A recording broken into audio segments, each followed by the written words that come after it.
Welcome to another video from the djpodcast.com. In this video, we're going to be looking at automating the BPM inside of Ableton Live's arrangement view. I've opened up Ableton Live and dropped 2 tracks into my live set. And what I'm going to do is I want to open up the master channels automation lane. So I'm going to open this up here, and you can see that I have it set to mixer song tempo. It's called song tempo, but really it's the overall BPM that you've set up over here in the top left of Ableton Live's interface. So this line here represents that we are currently at 125 BPM. Underneath song tempo, you've got 2 boxes, one that says 60 and one that says 200. 60 is the lowest BPM and 200 is the highest BPM. So if we take this line and drag it all the way down, we'll now be at 60 BPM. If we drag it all the way up, we're now going to be at 200 BPM.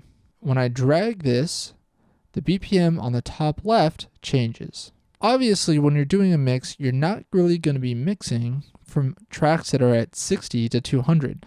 You might be doing something like 128 to 135, or maybe even 128 to 140. To make this simpler and a lot easier to work with, I'm going to go ahead and change the minimum and maximum value.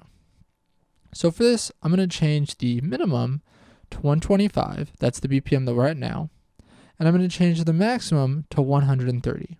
Now, the actual area that we have in this automation lane covers a much smaller BPM range. I found that when I'm automating the BPM, there are generally 2 ways that I want to do this. The first is a very quick swap kind of BPM change. So it will go from one BPM directly to the other BPM. The easiest way to do this is to use the pencil tool, which you can click up here, or you can just hit Apple B or Control B if you're on a PC. Then I'm going to go to the point where I want to change the BPM. So let's say right after this track is faded out, I'm going to drag it to the point that I want to change it to. I'm going to go out of the draw mode and get rid of these 2 points. So you can see now that it's at 125 and then it immediately jumps to 130. So take a look up at the top left of the screen, and when I play this, you'll see exactly what happens.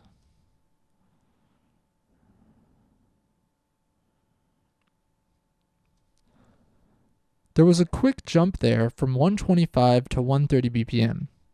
I like to use this kind of transition when I'm going from one track that is an instrumental to another track that has a vocal coming in. A lot of the times, a vocal section won't have an instrumental behind it. So by changing the BPM very quickly, the listener won't necessarily realize that the BPM change has occurred, and the vocal will come in at the right BPM at the right time. I usually use a automation that goes over time rather than a quick swap. Let's say that I had a transition that goes from bar 33 to bar 65, so a 32 bar transition. I want to have my tempo go from 125 to 130 over the entirety of that length.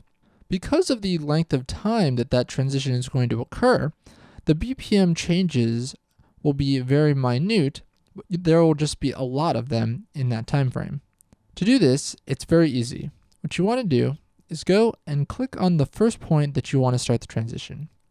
We'll start it, let's say, at around 41. And double click to make a point at the particular BPM that you're starting with. Then you're going to want to go to the point where you want to have the new BPM start. So we'll just go a little bit forward to, let's say, 57. Then we're going to click and drag that new point up to the particular BPM that we want. And now we have a transition over time of the BPM.